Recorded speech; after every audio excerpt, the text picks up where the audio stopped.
Hello जय Hind friends, कैसे हैं सब आप लोग। दोस्तों, आप लोगों ने यदि 10वीं पास कर लिया है और यदि आप चाहते हैं कि आपके पास एक सरकारी नौकरी हो, एक अच्छी सैलरी हो और आपके शरीर में भी वही वर्दी हो जिसका कभी आपने सपना देखा था, और आप कंफ्यूज हैं कि मैं कौन सा एग्ज़ाम दिला सकता हूं और कौन सा नहीं, तो आज मैं आपकी पूरी डाउट को क्लियर करने वाला हूं इस वीडियो के माध्यम से। तो आप अंत तक इसको बने रहें, और यदि किसी भी प्रकार की आपको समस्या होती है तो आप में दिए गए नंबर पे आप मुझे व्हाट्सअप कर सकते हैं और कमेंट बॉक्स में लिख कर अपनी पूरी परेशानी बता सकते हैं। तो दोस्तों, चलो शुरू करते हैं। सबसे पहला जो एग्ज़ाम जो मैं आपको बताने जा रहा हूँ वो इंडियन नेवी की एमआर के लिए है। एमआर मतलब होता है मैट्रिक रिक्रूटमेंट।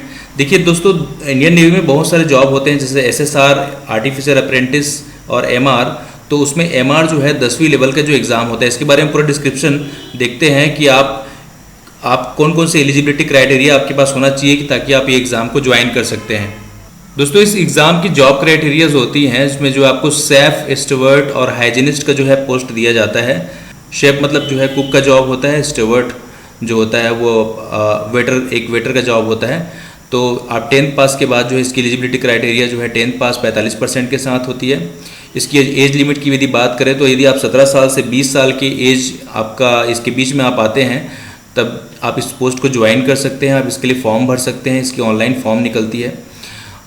इसकी सैलरी जो है दोस्तों इसको स्पेसिफाइड नहीं है, इसको 25,000 प्लस अदर जो मैं लिखा हूँ इसका मतलब होता है कि अदर्स में टीए, डीए, एचआरए बहुत सारे अलाउंसेस होते हैं जो आपको मिलते हैं। तो टोटल इसकी सैलरी जो है 25,000 से ऊपर आपको जो है मिलती है। इसकी जो हाइट जो दी गई है 157 सेंटीमीटर जो है आपकी हाइट होनी चाहिए। आप इसको माप सकते हैं अपनी हाइट को। ये काफ़ी कम हाइट है और हाइट वालों को भी इंडियन नेवी लेती है। और इसकी जो रनिंग यहाँ पर दी गई है 7 मिनट में 1600 मीटर आपको दौड़ लगाना है। तो आपकी जो एसएसआर ए का जब पोस्ट निकलता है उसी समय जो है एमआर की भी वैकेंसी निकलती है। एमआर वर्ष में 2 बार इसकी वैकेंसी निकलती है और दोनों बार जो है चिल्का में जो है इसकी ट्रेनिंग होती है और उसके बाद जो है आपको पोस्ट मिलती है। इसकी रनिंग आप देख रहे होंगे कि 7 मिनट में आपको 1600 मीटर दौड़ना है, जो कि बहुत ही आसान टास्क है। कोई भी आर्मी, नेवी, एयरफोर्स या किसी भी जॉब में इतना समय में जो है 16 मीटर दौड़ने की छूट आपको नहीं मिलती। तो इसको बहुत आसानी से आप इस रनिंग को क्लियर कर सकते हैं। इसमें जो है सबसे एग्ज़ाम पैटर्न को देखें तो सबसे पहले इसका रिटर्न होता है। आपको स्पेसिफिक डेट दिया जाएगा, उस डेट में आपको जो है ऑनलाइन जो है आपकी परीक्षा होगी। उसके बाद आपको फिज़िकल और उसके बाद मेडिकली आप क्लियर करने के बाद आप फाइनली जो है इस पोस्ट में सेलेक्ट हो जाते हैं। इसके बारे में और भी जानकारी आपको चाहिए तो हमें आप कमेंट बॉक्स में लिख सकते हैं, तो हम आपको जो भी इससे संबंधित जानकारी हम उसको प्रोवाइड कराएंगे। चलिए नेक्स्ट जॉब की ओर चलते हैं जो आप दिला सकते हैं। दोस्तों, दूसरा जॉब ये कोस्ट गार्ड का होता है। इंडियन कोस्ट गार्ड जो ग्रुप सी का एग्ज़ाम होता है। कोस्ट गार्ड मतलब भारत में जो लंबी जो तटीय सीमा है, इसमें जो है आपको गश्त लगानी होती है। ये भी इंडियन नेवी के जैसा ही होता है, परंतु इंडियन नेवी और कोस्ट गार्ड में थोड़ा डिफरेंस होता है। ये जो है रक्षा मंत्रालय के अंतर्गत जो है इंडियन नेवी आती है और कोस्ट गार्ड जो है गृह मंत्रालय के अंतर्गत आता है, इसलिए इसमें आयु सीमा में छूट भी मिलती है। चलिए देखते हैं इसके ऊपर डिस्क्रिप्शन को। दोस्तों, यदि आप 10वीं पास करके इंडियन कोस्ट गार्ड बनना चाहते हैं तो आपको भी जो है जॉब प्रोफाइल शेफ और स्टूवर्ट का होता है। इसमें जो है एज लिमिट जो दी गई है 18 से 22 साल की आप यदि हैं तो आप इस एग्ज़ाम को दिला सकते हैं। सैलरी जो है इसकी 21,700 से अदर मतलब टीए डीएड मिला करके आपको आराम से 30,000 के आसपास सैलरी बन जाएगी। और हाइट इसमें दिया गया है 157 सेंटीमीटर, सेम एज जो है एमआर के जो अभी देखे थे हम लोग उसमें। और फीमेल यहाँ पर देखिए, याद रखिए इसमें मेल और फीमेल दोनों कैंडिडेट इस जॉब को ज्वाइन कर सकते हैं। बिल्कुल नेवी की तरह इसकी रनिंग भी टाइमिंग है। 7 मिनट में आपको 1600 मीटर की दौड़ लगानी है, जो कि एक ईजी टास्क है। दोस्तों, कोस्ट गार्ड में हाइट और एज लिमिट में भी जो है रिलैक्सेशन मिलता है। इसमें एसटी कैंडिडेट लोग के लिए जो है 5 साल जो है इसकी जो है एज लिमिट ज़्यादा होती है, बढ़ाई जाती है। और ओबीसी कैंडिडेट लोग के लिए 3 साल का और रिलैक्सेशन आपको इसमें मिलता है। चलिए दोस्तों, नेक्स्ट एग्ज़ाम की ओर बढ़ते हैं। अब दोस्तों हम डिस्कस करेंगे इंडियन आर्मी जीडी की जॉब, जो कि आपकी सबका पसंदीदा जॉब होता है। यदि आपकी हाइट, आपकी हेल्थ, आपकी पर्सनालिटी बहुत अच्छी है और यदि आपकी रनिंग वनिंग बहुत अच्छी है, आप ये ज्वाइन करना चाहते हैं आप डिफेंस सर्विसेज, तो जनरल ड्यूटी से बेहतर आपके लिए कोई जॉब नहीं हो सकती। जानते हैं इसके क्राइटेरिया के बारे में। तो इसका जॉब होता है दोस्तों मल्टीटास्किंग होती है, इसमें बहुत सारे आपको काम मिलते हैं। ज़रूरी नहीं है कि आप एक सोल्जर ही बने, इस सोल्जर के अलावा भी ड्राइवर, इलेक्ट्रीशियन और बहुत सारे अलग अलग प्रकार के जॉब इसमें होते हैं।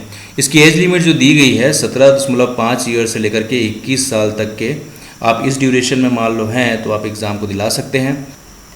सैलरी जो इसमें दी गई है 5200 से 20,200 तक के, इसमें जो अदर अलायंसेज जो जुड़ करके ये लगभग जो सैलरी इसमें थोड़ा सा, इसकी कोई सैलरी फिक्स नहीं होती है। आपको सैलरी के बारे में कोई भी व्यक्ति आपको इसकी सैलरी कितनी एग्जैक्ट मिलती है इसको कोई बता नहीं सकता, इसलिए याद रखिए लगभग आराम से आपको 30,000 के आसपास की जो सैलरी इसमें मिल जाएगी। और वक्त के साथ इसमें जो है आपको इंक्रीमेंटेशन भी मिलेगा। इसकी हाइट जो दी गई है दोस्तों इसमें भी स्पेसिफाइड नहीं है, 168 सेंटीमीटर मांगता है, कभी कभी ये 170 सेंटीमीटर भी आता है। तो आप याद रखिए कि 168 सेंटीमीटर आपकी यदि हाइट है तो आप जो है इसकी रैली में बैठ सकते हैं। दोस्तों इसकी ऑनलाइन वैकेंसीज जब निकलती है तो इंडियन और ज्वाइन इंडियन army.gov.in में जो है इसकी भर्ती का रैली निकली है, आप इसका पता लगा सकते हैं। यदि आपकी स्टेट वाइज जोनल वाइज जो है इसकी भर्ती होती है, जिसमें इंडियन आर्मी की टीम आकर के आपकी स्टेट में आकर के इसकी भर्ती रैली लेती है। जैसे कि इससे पहले हम लोगों ने MR और कोस्ट गार्ड की वैकेंसीज देखी, उसमें पूरा ऑल ओवर इंडिया के लिए एक साथ वैकेंसी क्रिएट होती है और आपको बुलाया जाता है। लेकिन इसमें आर्मी में जो है आपको जोन वाइज जो है इसमें की वैकेंसीज निकलती है। और इसमें जो है आपको जो है रनिंग सबसे इम्पॉर्टेंट इसका मैटर करता है, जो है आपको 5:40 में 1600 मीटर आपको दौड़ लगानी है, जो कि एक डिफ़िकल्ट टास्क होता है। यदि आप एक अच्छे रनर हैं तब आप इस RBGD का एग्ज़ाम निकाल पाते हैं। ऐसा नहीं है कि रनिंग के बाद जो है और भी फिजिकल नहीं होते, इसमें डिच भी होता है, गड्ढे को आपको कूद के पार करना होता है, उसके बाद भी आपके उठक बैठक आपको लगानी होती है, 20 उठक बैठक। तो ऐसी छोटी मोटी जो इवेंट्स और इसमें होते हैं, पर सबसे इम्पॉर्टेंट कोई इवेंट होता है तो इसका होता है रनिंग। यदि आपकी रनिंग 5:40 मिनट में आप 1600 मीटर दौड़ पाते हैं, बहुत अच्छी रनिंग है, तो आप इस एग्ज़ाम को निकालने में आपको ज़्यादा प्रॉब्लम नहीं होगी। इसका पैटर्न है, सबसे पहले इसका फिजिकल एग्ज़ाम होगा, उसके बाद जो है रिटन होगा, उसके बाद मेडिकल होता है, उसके बाद फाइनल लिस्ट बनता है, उसके बाद आप सेलेक्ट हो जाते हैं तो आपको ट्रेनिंग स्टार्ट हो जाती है। चलिए नेक्स्ट देखते हैं दोस्तों। अब नेक्स्ट एग्ज़ाम की जो बात करने वाले हम लोग इंडियन आर्मी के ट्रेड्समैन की है। यदि आप 8वीं पास हैं, आपको 10वीं पास भी होने की ज़रूरत नहीं है, यदि 8वीं पास है तब भी आप एक एग्ज़ाम को इंडियन आर्मी के ज्वाइन कर सकते हैं, वो है ट्रेड्समैन का।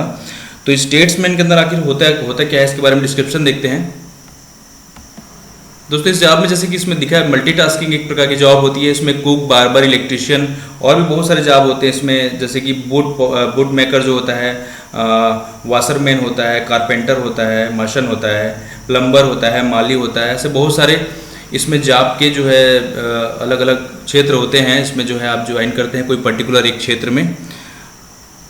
इसमें दिया हुआ है कि 8वीं और 10वीं पास आपको मांगा है, या 8वीं पास है या 10वीं पास है तो भी दोनों कंडीशन में ही आप जो है ट्रेडमैन को भर सकते हैं। एज लिमिट जो दी गई है 23 साल तक के स्टूडेंट्स को लेता है। सैलरी जो है इसमें भी बिल्कुल वही सैलरी होती है जो आर्मी GD की जो सैलरी होती है, लगभग बिल्कुल वही सैलरी इसको लगभग मिलती है। आर्मी GD में एक बात है जो इसमें ट्रेड्समैन में बिल्कुल अलग है, आप ध्यान से सुनिएगा इस बात को, कि आर्मी GD के लिए जो 10th जो पास आप करेंगे उसमें जो है 45% आपका टोटल मांगता है 10वीं में, और इंडिविजुअल सब्जेक्ट में आपको 33% मार्क होने चाहिए। ऐसे नहीं कि आप ग्रेस लेकर के पास हों। लेकिन आर्मी ट्रेड्समैन में यदि आप सिंपल पास यदि 33% को लेकर के हैं तो आर्मी ट्रेड्समैन का एग्ज़ाम दिला सकते हैं। रनिंग जो है आपको 5:40 उसमें 1600 मीटर बिल्कुल आर्मी GD की तरह ही आपको रनिंग इसमें करनी होती है। इसमें भी सेम पैटर्न है, फिजिकल, रिटन, उसके बाद मेडिकल। तो आप यदि 8वीं पास हैं, यदि मान लो आप किसी कारण से जनरल ड्यूटी को ज्वाइन नहीं कर पाए, तो आपके लिए ट्रेड्समैन बनना बहुत बढ़िया मौका होता है। चलिए दोस्तों नेक्स्ट देखते हैं कि इंडियन एयरफोर्स में जो है मल्टीटास्किंग की जॉब भी निकलती है जो 10वीं पास वालों की निकलती है। दोस्तों वैसे एयरफोर्स में X ग्रुप और Y ग्रुप का ज़्यादा महत्व है, तो जनरली जो है 10th पास वालों स्टूडेंट लोग को जो है एयरफोर्स लेती नहीं है। इसमें मल्टीटास्किंग की वही जॉब जो होती है जो कुक हो गया। चलिए इसके डिस्क्रिप्शन देख लेते हैं हम लोग। इसकी भी बिल्कुल वैसी जॉब मिलती है जो आप मल्टीटास्किंग में, जैसे कि जो कुक हो गया, स्टेवर्ड हो गए, तो इस तरह से सेम जॉब इसमें मिलती है। एज लिमिट इसकी जो है 18 से 25 साल दे दी गई है। यदि 25 साल तक भी आप आराम से एग्ज़ाम दिला सकते हैं। इसमें कोई एज लिमिट में ऐसा नहीं है कि आपका एक्सपांडेबल नहीं है। याद रखिएगा, जो रक्षा मंत्रालय के अंदर जो जॉब आते हैं उसमें जो है कोई ST SC OBC के लिए जो है एज लिमिट और किसी प्रकार का रिलैक्सेशन नहीं होता। इसमें जो सैलरी जो है इसकी जो है लगभग वही सैलरी मिलती है आपको, 30,000 के आसपास इसकी सैलरी आपकी बनेगी। हाइट इसकी जो दी गई है, हाइट काफ़ी कम हाइट को एयरफोर्स ले लेता है, तो 152.5 सेंटीमीटर आपकी हाइट है, तो आप आराम से इसमें जा सकते हैं। रनिंग जो है इसकी, जो नेक्स्ट जो पॉइंट है रनिंग, इसमें काफ़ी रिलैक्सेशन है आर्मी से। तो आप 6 मिनट 30 सेकंड में अभी आप 1600 मीटर की रनिंग मान लो करते हैं तो आप इंडियन एयरफोर्स के एम्प्लॉय बन सकते हैं। चलिए दोस्तों, बात करते हैं CRPF की, जिसको सेंट्रल रिजर्व पुलिस फोर्स जिसे कहा जाता है। दोस्तों, CRPF इंडियन आर्मी की जॉब नहीं है। CRPF खुद में एक पैरामिलिट्री फोर्स है। पैरामिलिट्री फोर्स वो फोर्स होते हैं जो कि गृह मंत्रालय के अंतर्गत आते हैं। CRPF भारत की सबसे बड़ी पुलिस टुकड़ी है।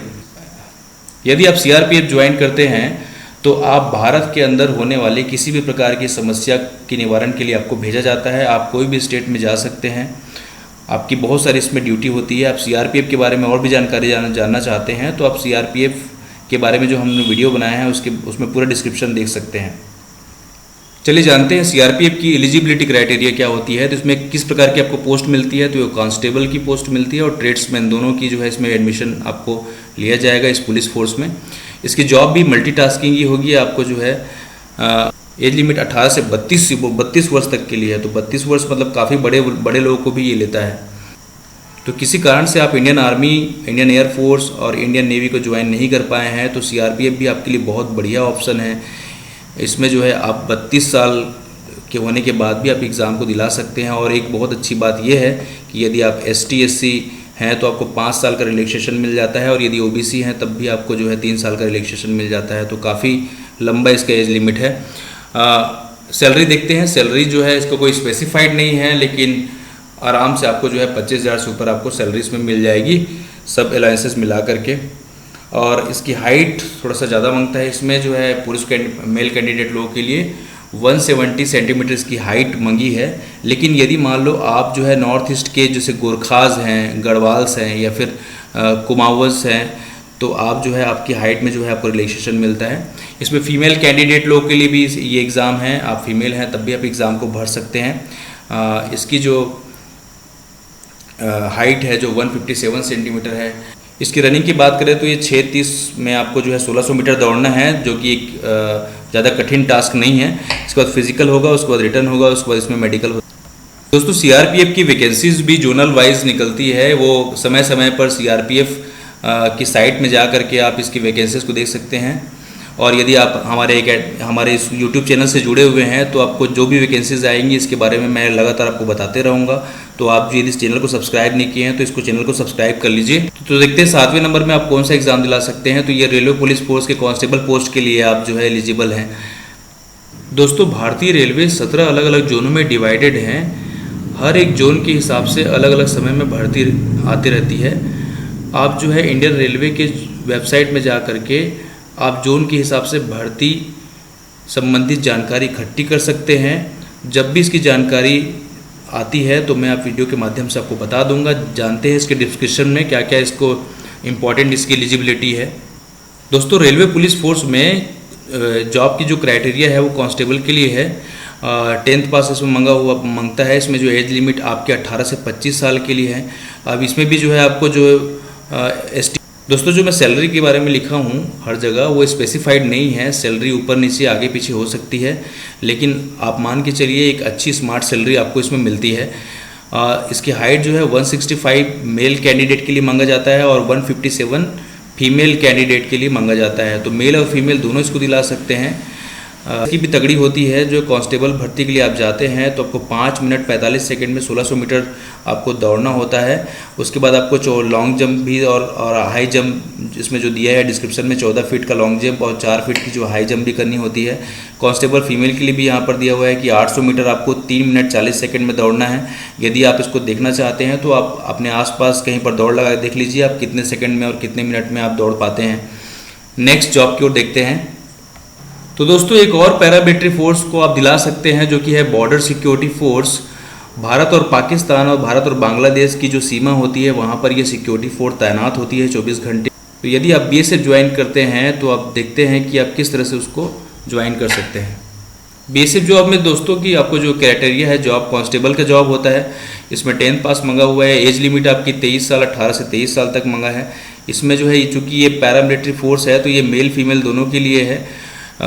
आप इसमें ST SC OBC के लिए रिजर्वेशन भी है, हाइट में और कंसिडरेशन है, और एज लिमिट में भी जो है इसमें कंसिडरेशन मिलता है। तो अब इसकी जो हाइट दिया हुआ है जो मेल कैंडिडेट लोगों के लिए 170 सेंटीमीटर दिया गया है, बिल्कुल CRPF की तरह, और फीमेल का भी जो है 157 सेंटीमीटर दिया गया है, बिल्कुल सेम एज। सैलरी भी लगभग उतना ही है। दोस्तों इस टेबल पर उल्टा हो गया है कि जो लॉन्ग जंप की जगह में हाई जंप लिखा गया है, तो ये लॉन्ग जंप है। लॉन्ग जंप आपको 11 फीट का जो लॉन्ग जंप जो है आपको 3 करना होता है। 3 चांसेस आपको दिए जाते हैं इसके लिए। उस तरह से हाई जंप जो है आपको 3.5 फीट की जो है हाई जंप आपको करनी होती है। उसी तरह से फीमेल के बारे में डिस्क्रिप्शन लिखा हुआ है, तो आप देख सकते हैं उसको। चलिए नेक्स्ट एग्ज़ाम की ओर बढ़ते हैं जो आप दिला सकते हैं 10th पास के बाद। तो चलिए दोस्तों अब देखते हैं नेक्स्ट एक ऐसा पैरामिलिट्री फोर्स के बारे में जो लगातार अपनी वैकेंसीज निकाल करके स्टूडेंट को चौंका के रखा हुआ है। बहुत सारी इसकी वैकेंसीज साल में 2 बार 3 बार क्रिएट हो रही हैं। आप यदि एयरपोर्ट गए होंगे तो आपने देखा होगा कि गन पकड़ के कुछ ट्रूप्स खड़े हैं। इसी तरह से महारत्न कंपनीज़ के सामने में भी जो है कुछ गार्ड्स जो खड़े होते हैं गन लेकर के, और उसके पीछे में देखे होंगे तो CISF लिखा होता है। जैसे कि आप इसमें बड़े बड़े जो सेंट्रल इंस्टीट्यूशंस हैं उनकी जो है देखभाली और रक्षा के लिए इनको तैनात किया जाता है। आइए इसका डिस्क्रिप्शन देखते हैं। दोस्तों इसमें मल्टीटास्किंग की जॉब मिलती है। आप 10th पास के बाद इसको दिला सकते हैं। एज लिमिट इसमें 18 से 32 साल तक की दिया है। 32 साल बिल्कुल पैरामिलिट्री फोर्सेस की तरह ही, इसमें बिल्कुल CRPF की तरह ही सेम इसकी एज लिमिट है। और इसमें मेल फीमेल दोनों कैंडिडेट के लिए एग्ज़ाम होता है, और इसमें ST SC OBC के लिए भी रिलैक्सेशन होता है। इसकी सैलरी भी बिल्कुल उसी तरह से होती है। इसकी रनिंग जो है आपको 6.5 मिनट में बिल्कुल उसी तरह से 1600 मीटर आपको रनिंग करनी होती है। फिजिकल लेवल जो है अच्छा, इसमें रनिंग जो है CRPF से जो है कम दिया गया है। इसके रनिंग में रिलैक्सेशन दिया गया है आपको 6.5 मिनट में आपको 1600 मीटर दौड़ना है, जो कि बहुत आसानी से आप पूरा कर लेंगे। पैटर्न है एग्ज़ाम का जो है, पहले आपको फिजिकल होगा, रिटर्न होगा, उसके बाद मेडिकल होगा। CISF की वैकेंसीज जोन वाइज निकलते रहती है। आप लगातार न्यूज़पेपर में या फिर आप इंटरनेट में या CISF के साइट में बने रहें। जो भी वैकेंसीज आएगी मैं आपको इस यूट्यूब के चैनल के माध्यम से आपको बता दूंगा। तो दोस्तों 10वें नंबर की जॉब है आपके दिल्ली पुलिस की जो है, इसमें कांस्टेबल पोस्ट होता है। इसको बिल्कुल वही जो पुलिस होती है। देखो इसके अलावा जो आप लोकल किसी स्टेट में रहने वाले हैं तो उस स्टेट की पुलिस की कांस्टेबल भर्ती के लिए भी आप अप्लाई कर सकते हैं 10वीं पास के बाद। लेकिन आप भारत के कोई भी स्टेट के रहने वाले हों, आप दिल्ली पुलिस के कांस्टेबल पोस्ट के लिए अप्लाई कर सकते हैं। तो इसकी समय समय पर वैकेंसी निकलते रहती है। आप दिल्ली पुलिस की वेबसाइट को देख करके आप इसके बारे में जानकारी इकट्ठा कर सकते हैं। इसकी जो हाइट मांगती है जो 170 सेंटीमीटर जो है मेल कैंडिडेट के लिए, और फीमेल के लिए 157 सेंटीमीटर। एज लिमिट इसमें जो है 18 से 25 साल तक के। तो दोस्तों ये थे वो 10 एग्ज़ाम जो आप 10वीं पास करने के बाद जो है आप दिला सकते हैं। आपको किसी भी प्रकार की कोई भी समस्या इस वीडियो में आई हो तो आप मुझे कमेंट बॉक्स में लिख करके बता सकते हैं, अपनी राय भी दे सकते हैं, और कोई भी जानकारी आपको चाहिए होगी उससे मुझसे ले सकते हैं। यदि आपको डिफेंस एकेडमी की ऑफलाइन और ऑनलाइन कोर्सेज भी अवेलेबल होती है हमारे पास में, तो आपको किसी भी तरह से आप दूसरे स्टेट के हैं, आप आ नहीं सकते, तो ऑनलाइन कोर्स ले सकते हैं हमारी। और यदि ऑफलाइन कोर्स करना चाहते हैं तो आप एकेडमी ज्वाइन कर सकते हैं कभी भी। दोस्तों हमारी संस्था चीफ मिनिस्टर अवार्ड 2019 से सम्मानित हो चुकी है, चूँकि हम लोग ने बहुत सारे एयरफोर्स में सबसे ज़्यादा सिलेक्शन हम लोग को दिए थे, उसके लिए हमको ये अवार्ड मिला हुआ था।